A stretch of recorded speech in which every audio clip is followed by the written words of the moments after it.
entanglement. In a way, there's sort of been a discussion which is both touches upon scientific idea of entanglement, but also I think there's an argument to do with aesthetics. So I've tried to develop a. Someone's got a background noise, so if you go on mute. So I've tried to develop an argument about the relationship between fundamentally the image and time is the closest I can get it. But the way in which time and the image becomes entangled.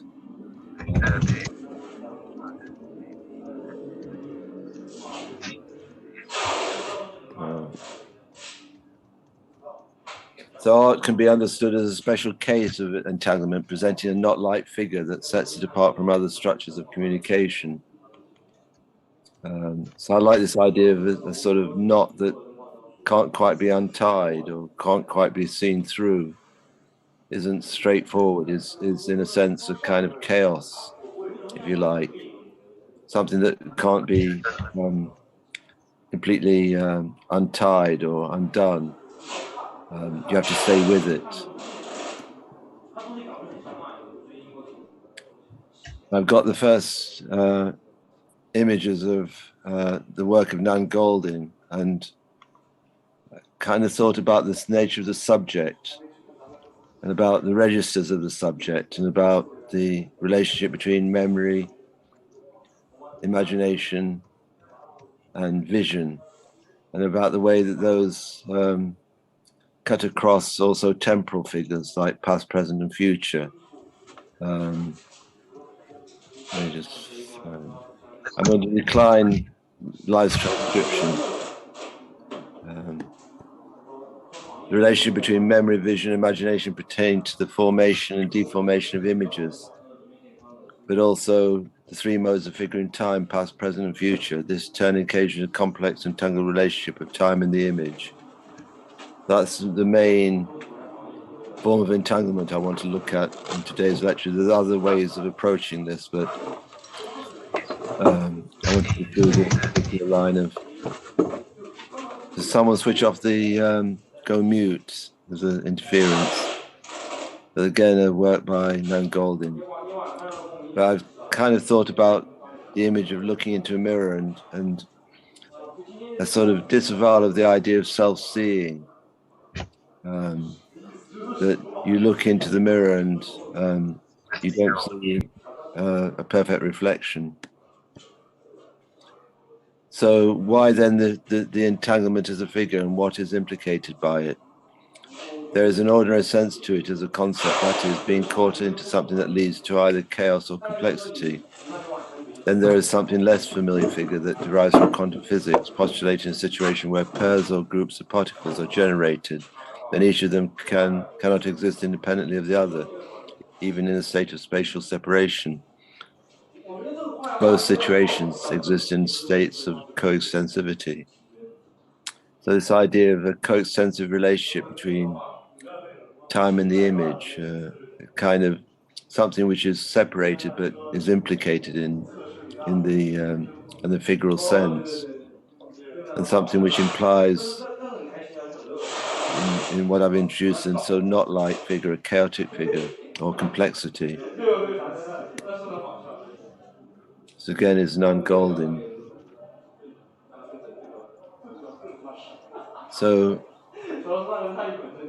one of the things about a mirror image is that it proposes that the image's rend is split. Isn't split necessarily, the mirror form suggests a kind of representation of a symmetry, but it never is symmetrical. So one of the things about representation is that it's based on a stable identity and an effect of mirroring or mimesis.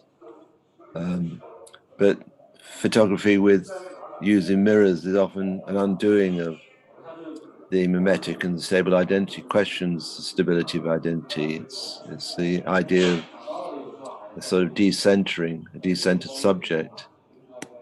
So the subject never becomes available to itself because it can't present to itself, because it is opaque to its own gaze. Sorry, there's a double because there. In turn, the artwork is a condition of being subject, being a subject object, as it cannot present a condition of knowability.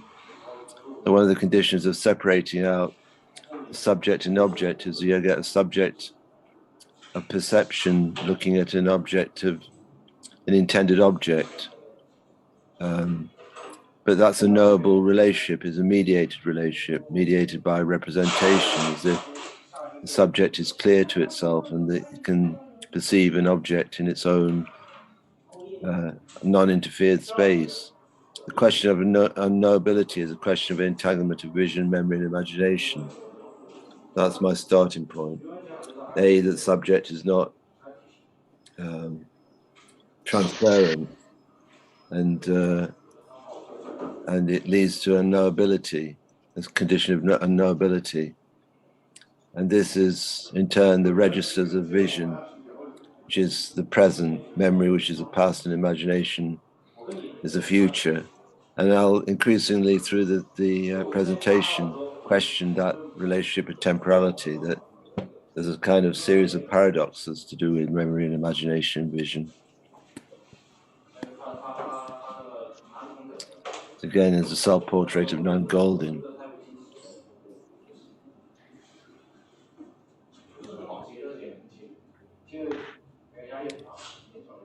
This is a book on the work of Jean-Luc Nancy, but she says art is what cannot be anticipated. Art comes into presence at its own limit and as this limit.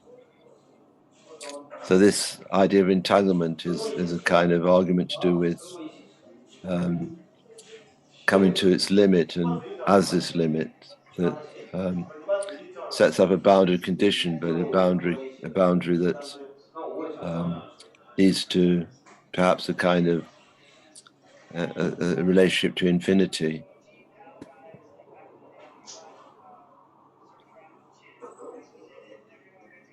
So the first complication to do with the relationship between time and the image is painted by Paul Klee, Angelus Novus, which was owned by Walter Benjamin.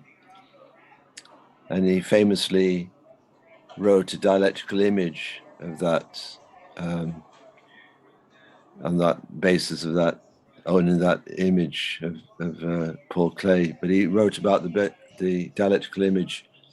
It is not the case that things past shed their light on present things, not that present things shed their light on things past, but the image is that moment where the past enters like a lightning bolt into constellation with the now.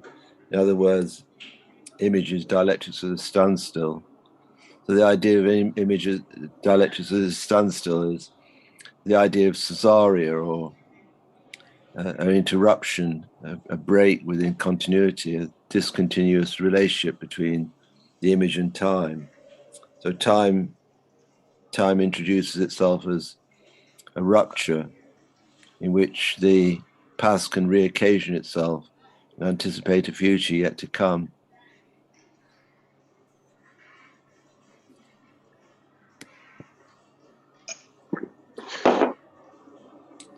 This is Francesca Woodman. It's 1976 to 1977 to 1978. So I've got a little glitch. But the sense of an image which is constitutionally in itself elsewhere to itself, even it's spectral. So it doesn't add up, it doesn't make sense. It coheres two different temporalities. So perhaps a spectral temporality in a sense of goes from the elsewhere with a figure that's in motion and a figure that's still. So an image is able to capture two conditions of temporality as rend, is split constitutionally. In George Didi Huberman's Confronting Images, His book is just called Confronting Images. The image itself is always rend, that is subject to an incision, break, interruption, because it contains with its boundary that which cannot be seen or known in its entirety. That is, there is a flaw within logic that conceives only of the totality that flows before it. The image is not a figured figure, but only the figuring figure. That is, it's a becoming, it's not a being. It's not stable. The figuring figure that enables the visible to occur. For Didi Huberman, the world of images does not reject the world of logic, but plays with it, offers the power of the negative. I'll read that again. Didi Huberman says that the world of images does not reject the world of logic, but plays with it, offers itself there as the power of the negative. It is possible to conceive of the image without the work of the negative, knowing how to remain in a dilemma between knowing and seeing in order to smash the box of representation. So in keeping with Benjamin, his thesis is against art as representation. It's the idea of the presentation of a condition of becoming, a sort of rearrangement of temporality, that the condition of the image and the coextensivity with temporality leads to a constant rearrangement of the logic, the intelligibility of the order of the relationship. And here's one or two of the first paradoxes. And the poet Rilke said, "Desires are memories from our future." So it's almost like a Zen koan or a mystical insight. So it reverses the relationship between memories and the future. The desires are memories from our future. We can't pretend to work such statements out. They're kind of aphorisms which open out the possibility of impossibility. This is a photograph by Deda Maruyama, a re-photograph of an eye in an advert or a billboard.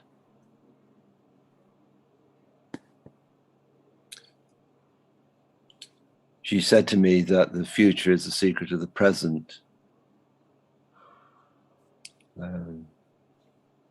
Again, a kind of paradoxical statement, a kind of aphoristic eruption of something. The future is the secret of the present. I heard that somewhere. I forget the where I heard it, so I kind of fictionalized it.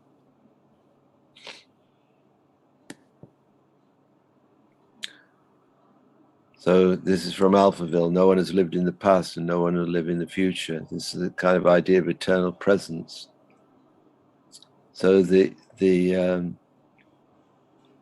idea that within a culture we don't necessarily have stable figures of memory in the future, and trauma and technology is one of the mediations, or two of the mediations, which affect our relationship both to memory and imagination in the present. We don't equally share free access to these figures of presence and imagination. And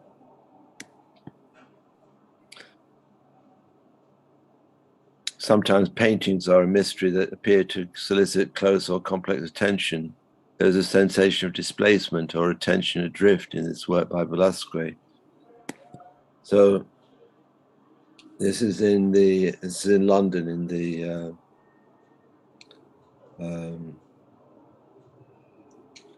get the gallery now. Beautiful painting, but it's a strange painting.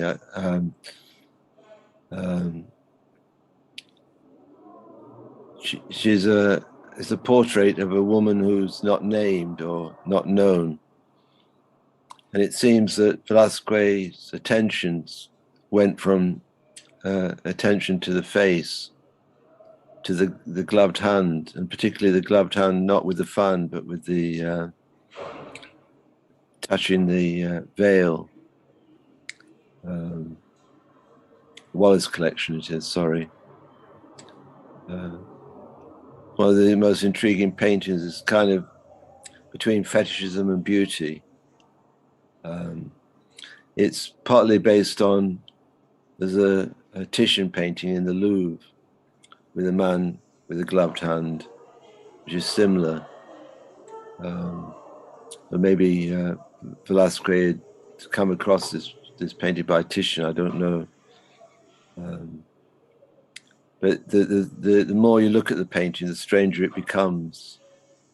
The more it's about attention to, as if he's got interested in something which is not almost proper in terms of a portrait, something which is amiss, that he's got fascinated by a problem of painting, and rather than paying attention to the nature of the task ahead, which is the portrait. So it's a portrait plus the kind of fetish attention. He would regularly visit the Wallace collection to see, that's me fictionalizing. The name of the sitter was not recorded, or at least erased from historical records, so it remains a source of considerable speculation. Not that he was interested in such matters, instead he would look intently at the left gloved hand because he felt that there's a meeting point between fetishism and beauty. The hand seemed to be both subject to manner and mannerism, but also emancipated from this at the same time. Perhaps this was a state of in-between, is close to the condition of the uncanny, but whatever it is, a source of fascination, as words appear to have made the object of attention closer indeed to an activity of absence. So something there and not there, something which can't quite be named and can't quite be pointed to, but something which is, you see the attention to it, and the difficulty of fixing within the genre of portrait, fixing a kind of otherness to that manner. And it led me to think about gesture, gestures of hand. This is a portrait of Egon Schiele. So the entanglement of image, gesture, and ethics, with the feeling in turn of not really reaching a resolution in an attempt to read the image or resolve what it is.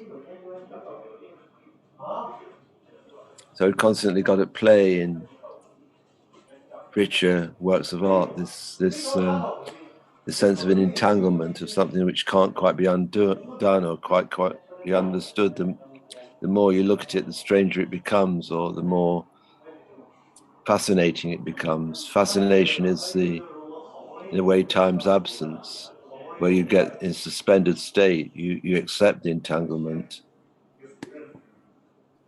This is Man Ray, a portrait of Dora Maar. So often this entanglement is a case of multiplicity, multiple folds of the image, and multiple fold of gesture in the image, and a sense of experiment within that entanglement. So Agamemnon states that if speech is an original gesture, then what is at issue in gesture is not so much a pre-linguistic content as, so to speak, the other side of language, the muteness inherent in mankind's very capacity for language, its speechless dwelling in language. The more human beings have language, the stronger the unsayable weighs them down. So gesture is, you could say, it's before and after language, before and after signification. It has a sort of a ground in the body, kind of gestures giving birth to something in its etymology. So giving birth to a feeling, something which comes from the body, and something which is interrupted or is complemented to language and then takes us outside of language, takes us into the elsewhere. So we often say about the work of art, what gesture is held within the work of art? What's its gesture? What does it point to? How does it lead us to the outside of itself? This is the poet and actor and playwright Antoine Artaud, who talked about a lot of his ideas of theatre was the destruction of formal language, the invention of gestures. He looked a lot at Balinese dance dramas for his idea of the theatre of the cruelty. There's very much this idea of gesture taking us outside of language, pulverizing language. And pulverizing, he talked about the subjectile. Subject, it could be the subject and a projectile. Derrida writes a beautiful essay on this just single word, subjectile, and there's a kind of speculation on what it might mean. It's within one of his poems, as is the idea of body without organs, which is employed by Deleuze and Guattari in Thousand Plateaus. So Levinas was friends with Blanchot. He introduced, partly introduced Heidegger to the French-speaking world, but he developed the idea that art is neither eternal or outside of time, but it endures on the hither side of time in a region he describes as a meanwhile, an interval between neither nor, neither and or nor. Art for him disengages time from its passing. So art refracts and bends and folds time. It doesn't take a coherence of time. It doesn't take the logic of time. It destroys its legibility. So this idea of the meanwhile, an interval between neither nor, things are not as they appear nor are they otherwise, would be a Zen formulation of the meanwhile.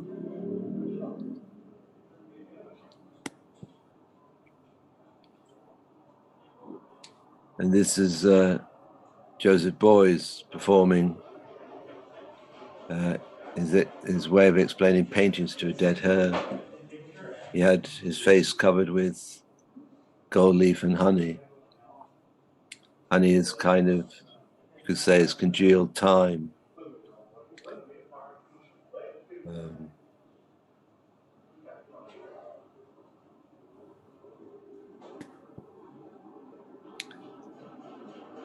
Just imagine lecturing to a dead hare in order to explain paintings.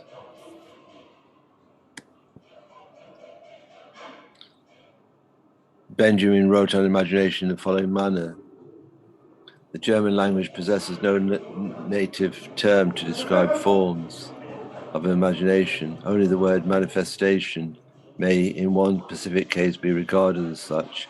And in fact, imagination has nothing to do with forms or formations. It does indeed take its manifestation from them, but the connection between them and imagination is so far from being inexorable that we might rather describe the manifestations of imagination as the deformation of what has been formed. He also states that imagination is the genius of forgetting. So this is a surprise for us. Imagination is the genius of forgetting alongside the power of deformation. Deformation opens the artwork to possession of a critical mode of violence that might serve as a rupture or shatter the sense held in place by tradition. This idea of is also you find in Bachelard, Gaston Bachelard, the French, firstly the writer on scientific ideas and then the poetics of space and of reverie, says that imagination is not to do with images, but the deformation, destruction of images.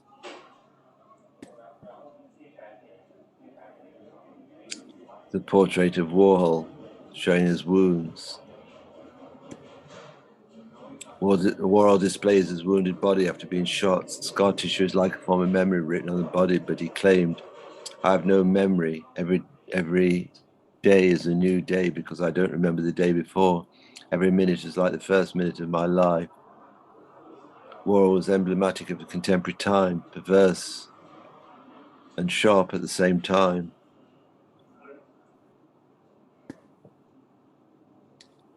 This is a portrait of Leon Golub, who started off as a minor abstract expressionism and then became one of the New York bad painters of the 80s.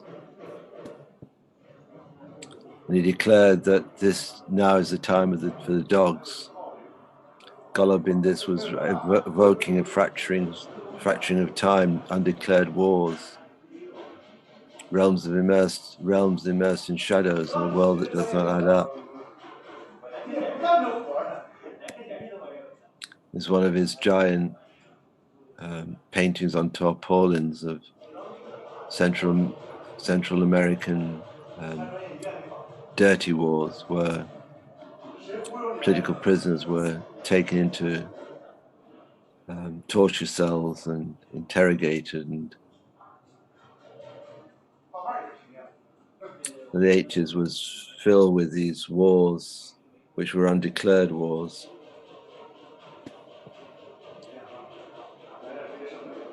At the time of the dogs, this is a photograph by the Japanese photographer Daido Maruyama.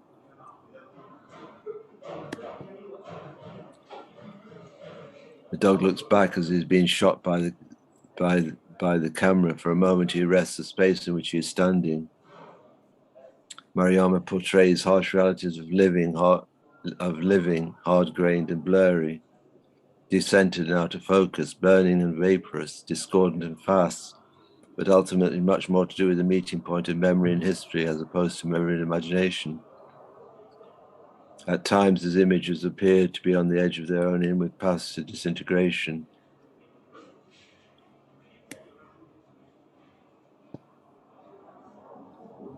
And he writes, the human being is nothing more than life spent attentively passing through an assemblage of countless scenes.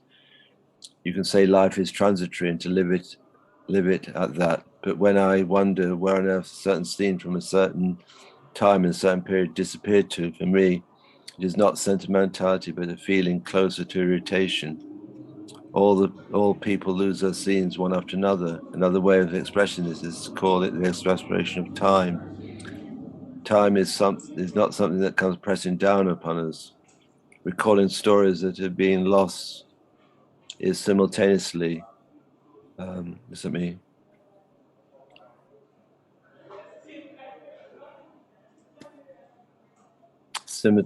presaging scenes of the death that is yet to come, or that is to come. In most of his collections of photographs, which are published in books, contain an essay, and he writes very vividly in a kind of very direct but poetic language. It's an exemplary figure who both writes and takes photographs. And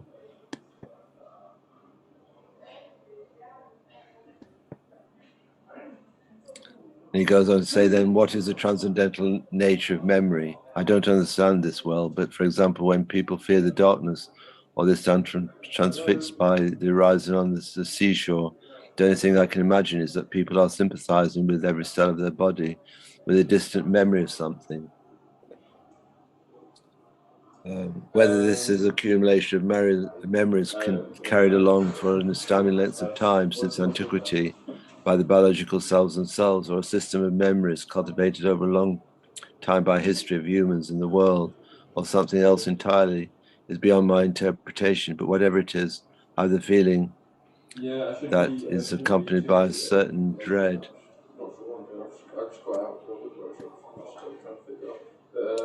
This is a Japanese photographer, Hiroshi Sugimoto. Are you packing anything this evening? He did a series of architectural studies. He was commissioned to do photographs of the architecture of the world, and instead of doing architecture as it exists in the real, he did a sense of a prefiguration of of the image. He says the concept of time applies. I'm not trying to create imaginative visions of architecture before. I'm trying to recreate the imaginative visions of architecture before the architecture built the buildings. So I can trace the original vision from the finished product, kind of spectral vision of a mind's eye view of the architects, kind of schematic trace event, which becomes real. So again, he's trying to discover the origins of a vision being formed, the real being formed.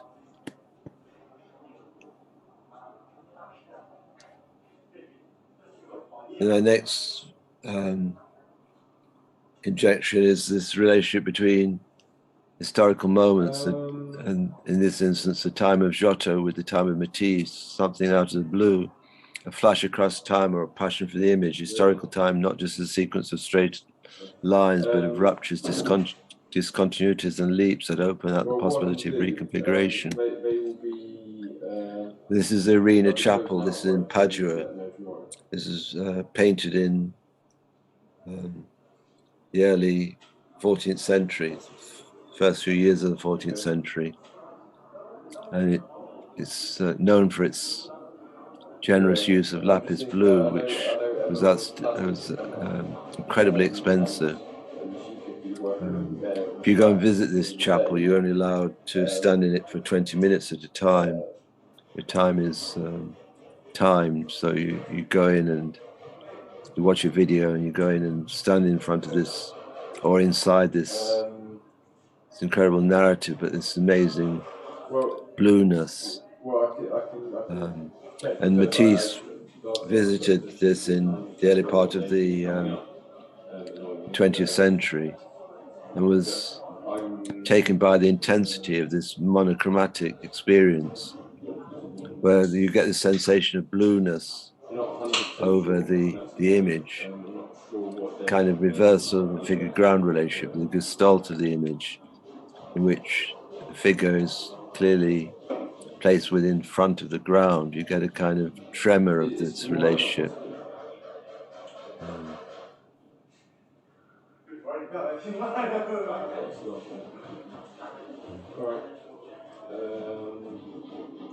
So my question is so he visited this chapel in, which was painted in 1305. So it's 1907, and it's clear Matisse was moved by the experience, and in 1908 he painted Harmony in Red, the Red Room, and it's an important modernist painting because it reconfigured the Gestalt, so it made all overness the possibility.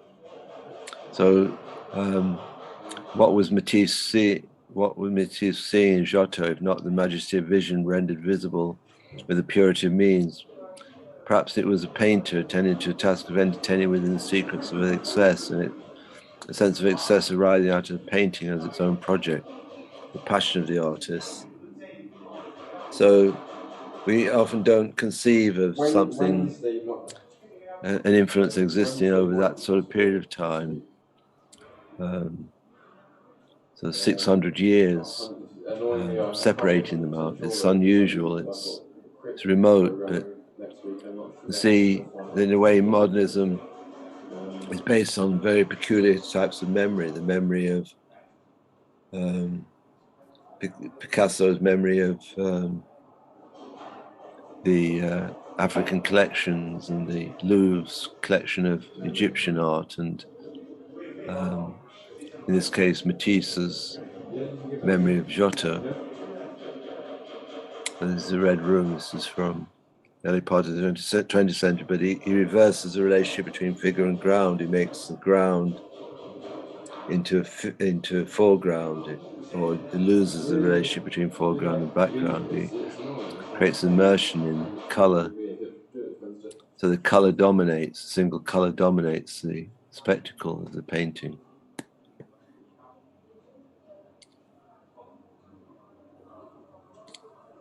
I'll just read a little bit of this. Yeah. Walter Benjamin's last text, Thesis on the Philosophy of History, is 1940. He committed suicide at the border of France and Spain, fearing that he was going to fall into the hands of the Nazis. See you in a bit. A day later, Bye-bye.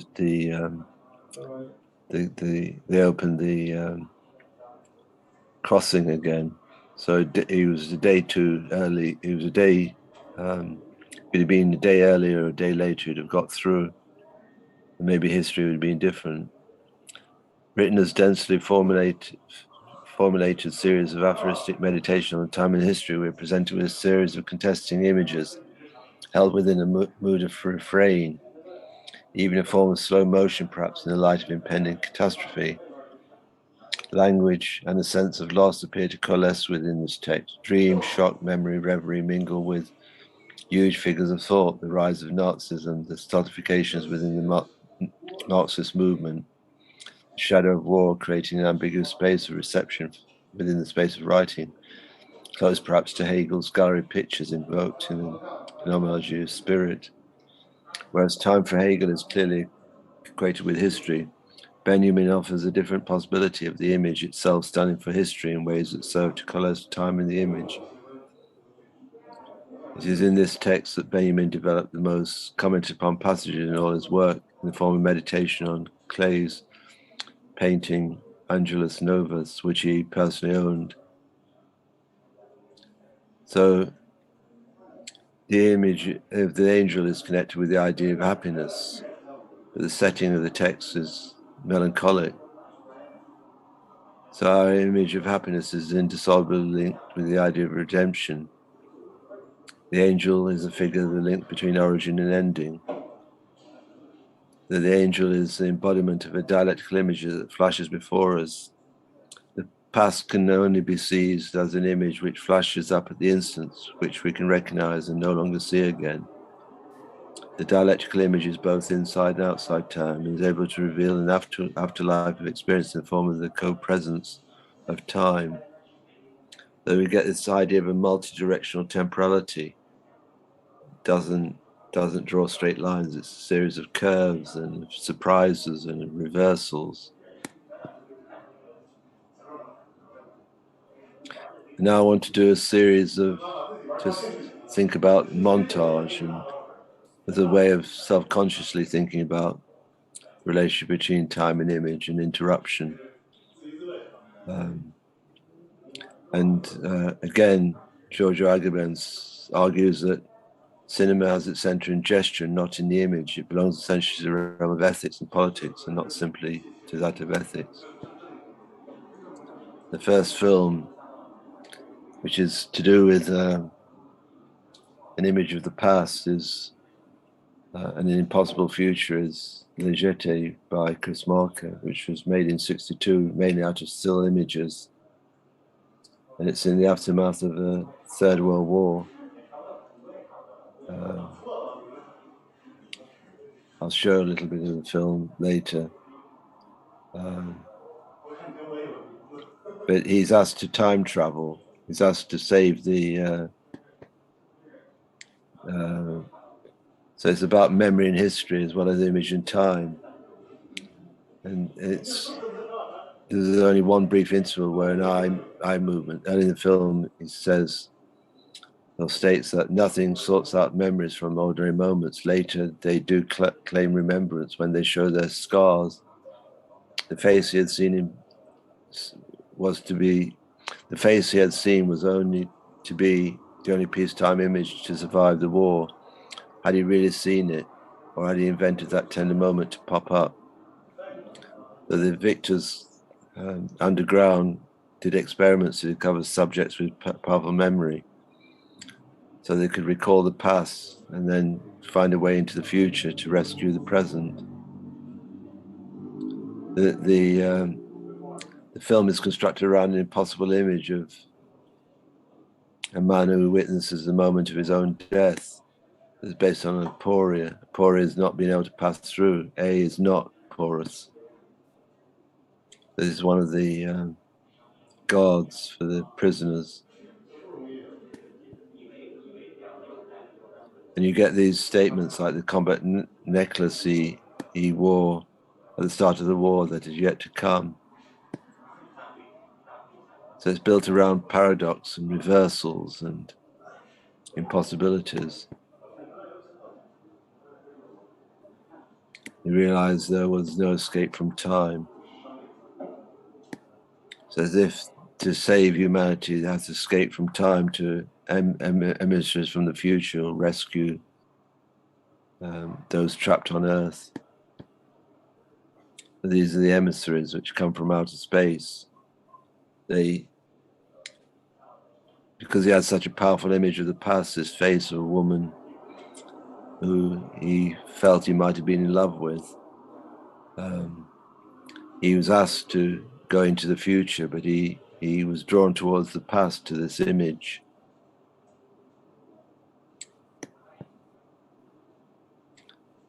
The next film is Stalker. And the first, it's a montage without cuts that occasionally occasions or echoes the notion of non-arrival, the field of non-arrival.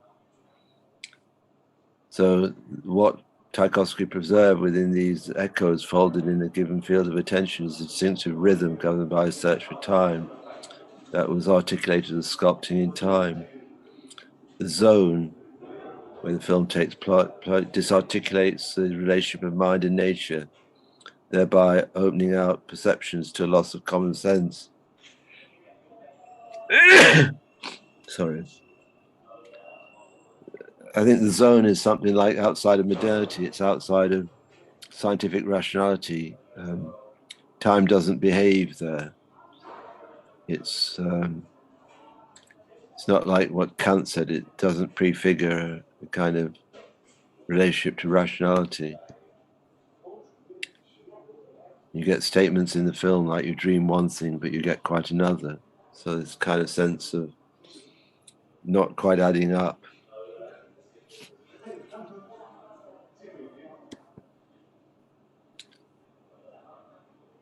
This is following the dream scene. I might show you later.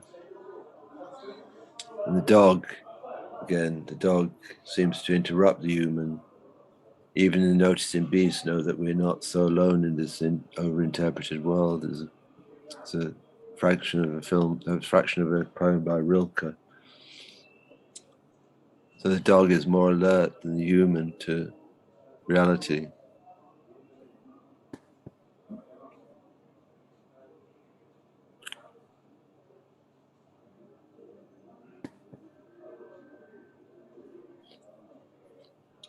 The zone is very complex maze of traps. It echoes the statement from Lacan in when he says the visible is but a kind of trap.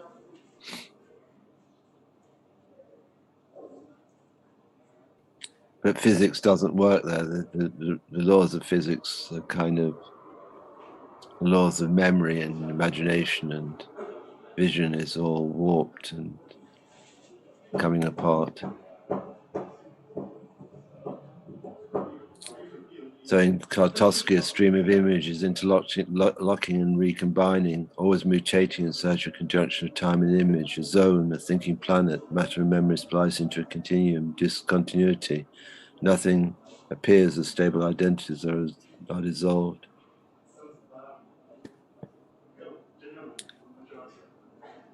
The next film I want to show a little bit of is Solaris. Solaris is strange. It's a planet, a thinking planet, a planet which is like in the story of Stanislav Lem, the original story, it's like a cosmic yogi, and it draws from memory and takes memory and reconfigures memory as material reality. So the scientist Kelvin, his wife had committed suicide, but his memory is so strong that she's reconfigured as a being, but she doesn't know who she is. She doesn't have memories. And he talks to her and gives her memories. He can't let her depart. She keeps dissolving a substance, and his memory is so strong that she keeps coming back, and he knows that this is scientifically impossible, but he's attached to it. His desire is for a reconfiguration of her being, but he can't understand what's happening. So it's a question. It questions scientific rationality. It questions the relationship between matter and memory. Here's the Solaris, the ocean, the thinking ocean, the planet as an ocean, which seems to draw in memories from those that pay attention to it, those that try to understand it. It takes the memories of them and sends them into madness on the whole. You get these incredible shots of these long shots of stream of consciousness, a kind of just weeds in water, but you don't know whether the configurations which have been redefined by the planet, or whether they are real. You don't know what's real and what's unreal. You don't know what's memory and what's matter. The next film I want to consider a montage is Godard traces history of cinema, Histoire du Cinéma, from the standpoint of the process of it coming to the end. So to conceive of history is to conceive its ending.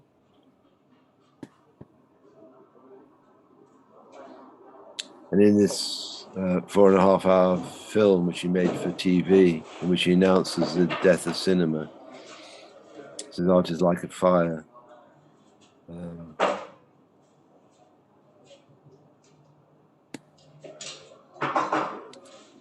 Born from what it burns.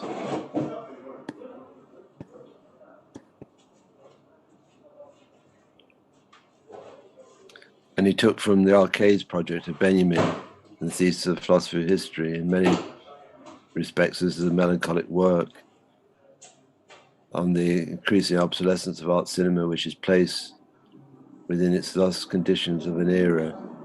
It is a memory body of modernist cinema to work on the margins of excess left over from the process of categorization of historical and national passage.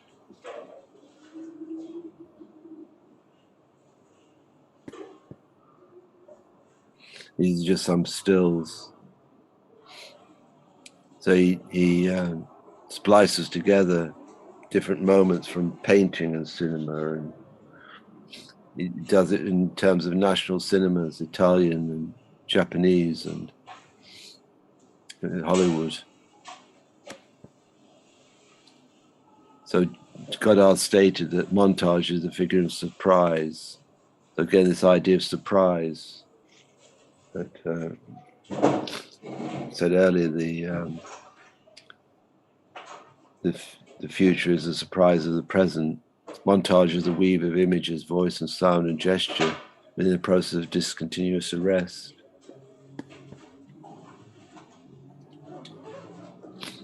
So here's a Botticelli fresco with an image from Italian cinema.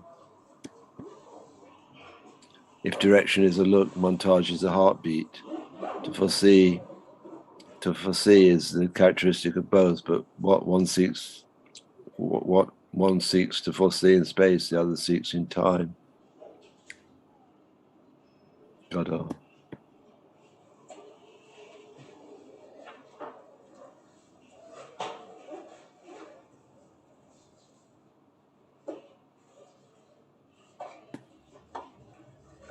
So neither an art nor a technique, a mystery. For Godard, television makes forgetting while cinema made memories.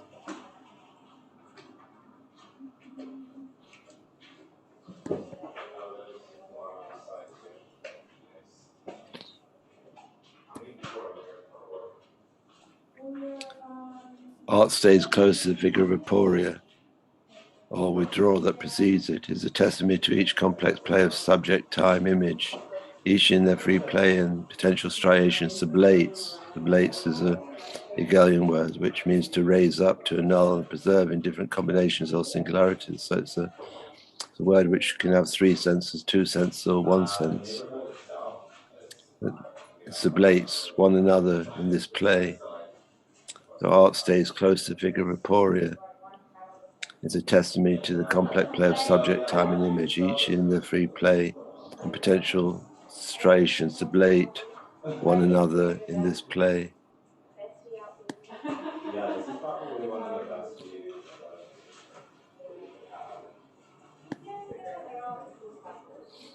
Godard says that his story should have a beginning, a middle, and an end, but not necessarily in that order. So it's a very humorous way of putting something which has a very profound implication.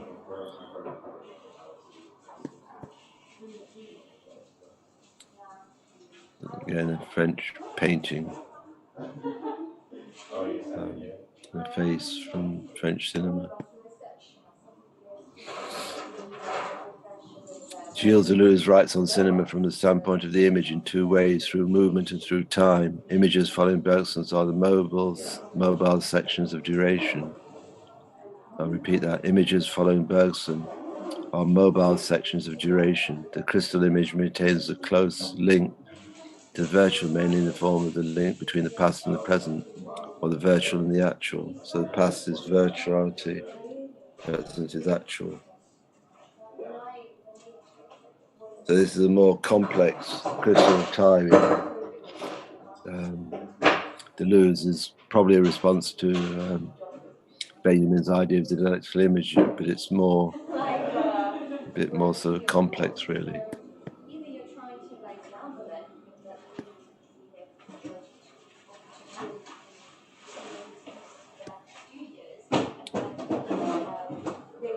And Deleuze says, what constitutes a crystal image is the most fundamental operation of time, since the past is constituted not after the present,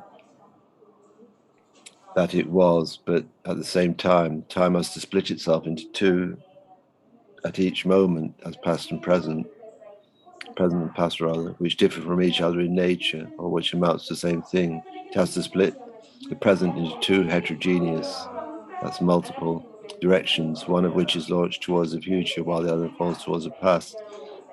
Time consists of this split, and it is time that we see in the crystal. This is in Cinema 2. There's two books, Cinema 1 and Cinema 2.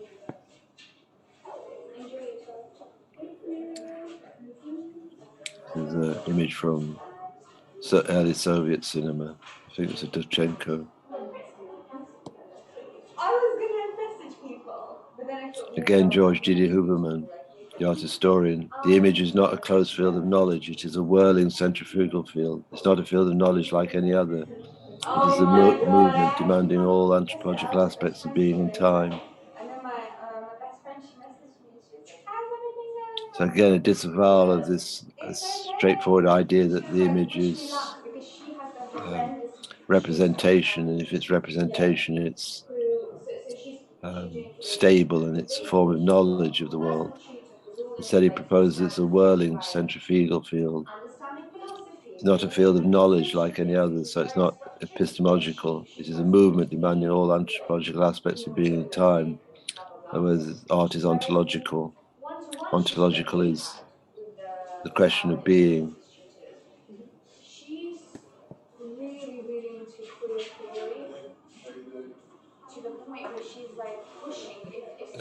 I've got a short interview with John Akenfrey, and this is a film installment of Vertigo Sea, fused together images of the slave trade, whaling, migration, and the ideas of a future yet to come. These are the reconfigurations of these landscapes opening out onto the sea, Atlantic Sea. So this is a kind of sense of the foreboding of the yet to come.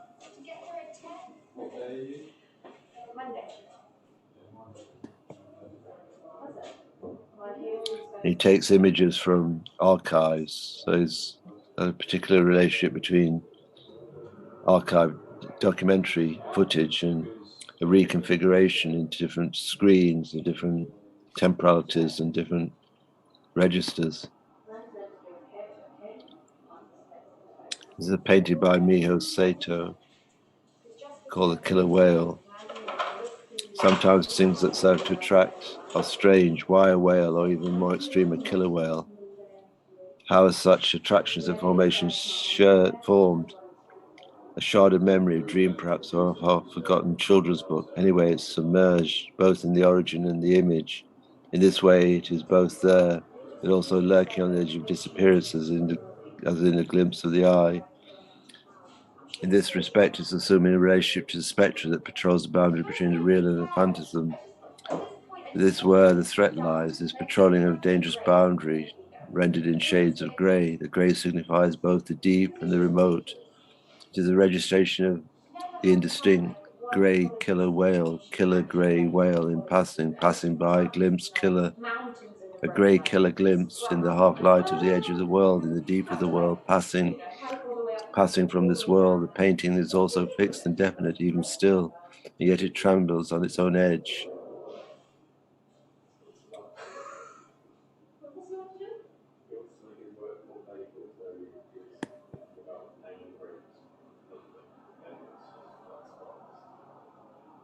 If beauty might stand for the coextensive mode of entanglement that occasions suspension of the subject, then the sublime would stand for the entanglement that fractures the subject, creating a decentering in the process.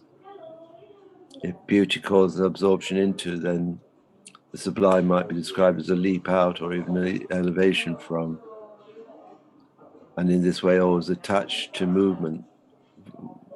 Furthermore, a movement that doubles back over itself, becoming a presentation of such a capacity for seizure. Then we have a figure of objection, which is somewhere between object and subject. This implies a falling into. Whether beauty, sublimity, objection, we are given over to a subject, affected by something that creates a moment or a shift. The discourse of aesthetic realm and freedom is possible because both are rooted in a common pre-discursive origin. This relationship between discourse of the aesthetic realm and freedom is the most elegant of all entanglements.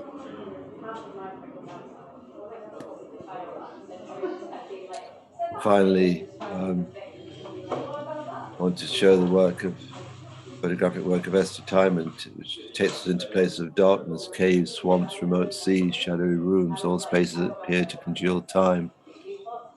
The question in circulation is are these both the first and last places where desire for another light stirs? Something is in the air, something strange, like a strange vapor that cannot be named.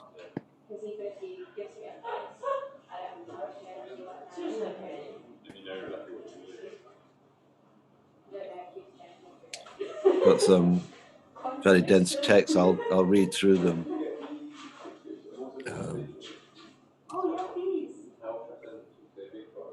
Sometimes we have to deal with densities. The codes of modernity are adrift within the networks of technologies in oceans of images and plastic, all struggling to find anchor, layers upon layers of information, concrete, sounds and messages held in place by pollution-like substances. People on the move without signage, acres of loneliness spread across cities, sugar-coated bombs and mines made sugar, virus wars, implosions, densities of nonsense, highways of despair leading to nowhere, painkillers, pain fillers, all without a moment's pause. What to do, how to think. Perhaps a demented stuttering instead, perhaps a return to basics, a working out, a working through, in the light of a naked question, not thinking straight, naked and knotted, skipping with thoughts, sinking into a pit, being spat out, but still just alive, pulsing and perhaps repulsing, awakened to dream, walking, talking, making, on the move, flying, spinning, being moved by things, nothing stops, shuddering but never stopping, desperate to remember, is not modernity, but the delicate threads of memory which we have lost within the circularity of the contemporary time.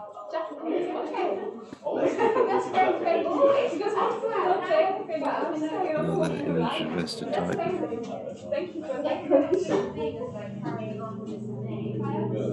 In theorizing the unconscious, Felix Guattari poses the difference between the idea of the unconscious as a crystallization of the past or as congealed in institutional discourse within unconscious, turned towards the future, whose screen would be none other than the possible itself.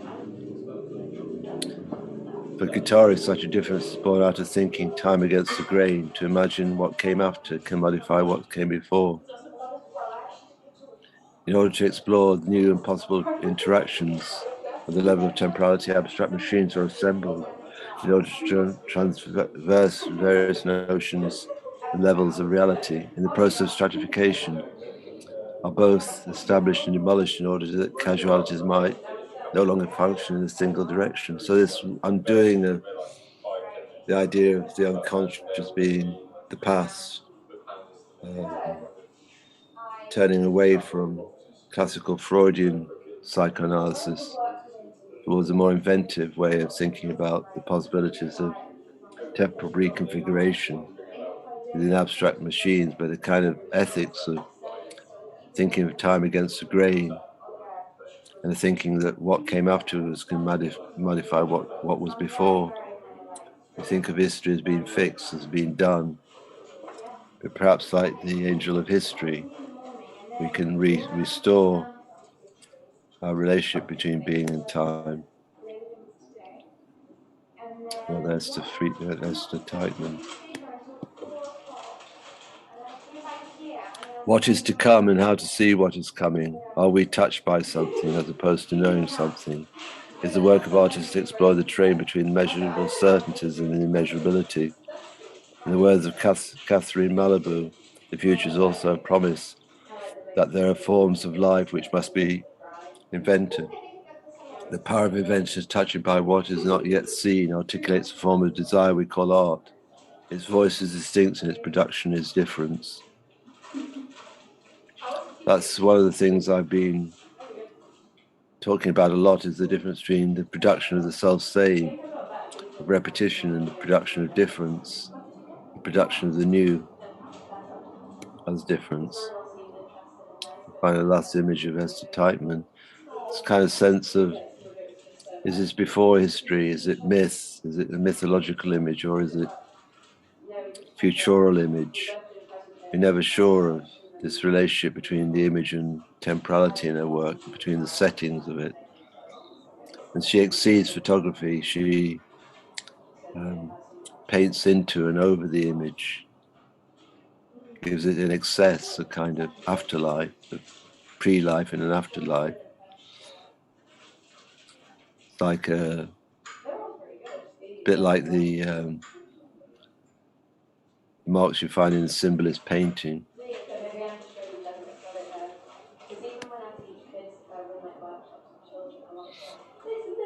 He said to her that there was a man who has traveled the world, arid deserts, great oceans, mountains, and then dwelling in fertile and barren plains alike. In his travels, he learnt and forgot so many things, but all the images, all the things he had learnt, the most esoteric was the artist's symbolic winds. This was like a healing practice, which consists of lying next to a person and blowing air into their ears in ways which stimulate memories of the various places. So blowing in the air might give rise to a feeling of the air in the Sahara, next to the breeze of the Mekong, and so on. As these winds started to circulate, then images would start to rise within the other, and eventually the very being was infused with the feeling of residing within the extent of the earth. Once this process of blowing was complete, then it constituted a form of symbolic pregnancy related to dwelling upon the earth. I think it's only possible to use fiction in such a way to get to things which invent another way of being in the world. We have to break open bureaucratic language of instruction, of teaching which tells us how to think. We have to disobey. is a George Bataille statement. Indeed, the direction of the future is only there to elude us. And perhaps this is a final image of entanglement, a yogi.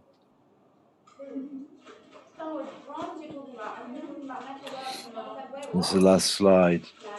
I was drifting, simply drifting, not knowing which way to face. It was difficult to separate inside from outside, so I resolved to explore the space of entangled not knowing. The question starts to jut out. What is the relationship between worlds? The human, the non-human, inhuman, post-human, pre-human. So many worlds to overwhelm sense. But what if for a moment we could glean just a fragmentary grasp of such a circulation? What then? I think what's at stake here is this relationship ultimately between this entanglement between the human, the non-human, the inhuman, post-human and pre-human. So many worlds to overwhelm sense. But what if for a moment we glean a fragmentary grasp of such a circulation? What then? So this is a task of art to the present.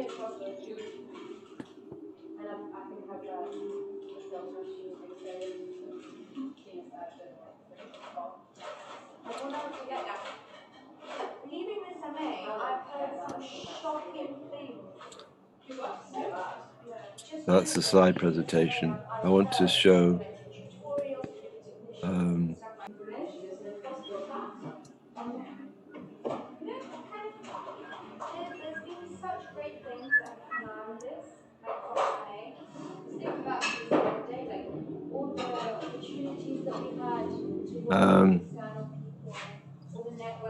questions, thoughts.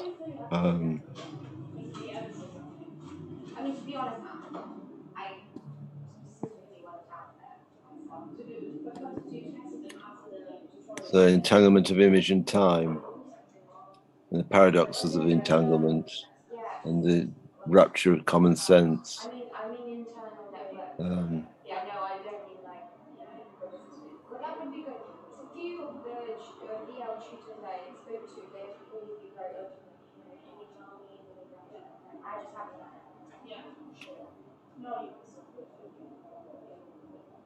the present of that rupture.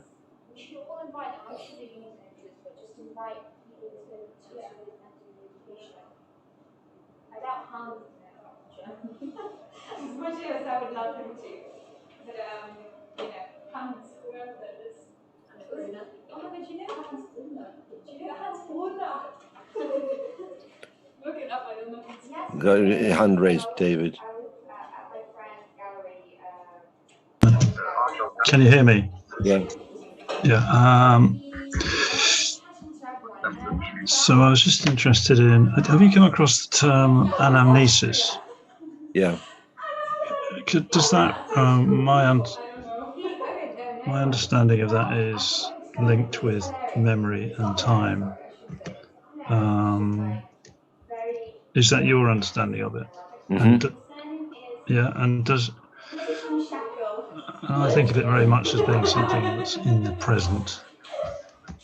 I mean, one of the things about memories is in circulation with oblivion.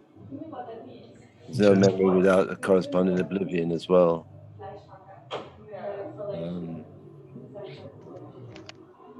Sorry, can you? And memory is always reconfigured anew each time. There's no such thing as stable memory. Imagination helps to reconfigure a memory, always in relationship to the present. So it takes on a mood, a kind of coloring, which is always nuanced differently.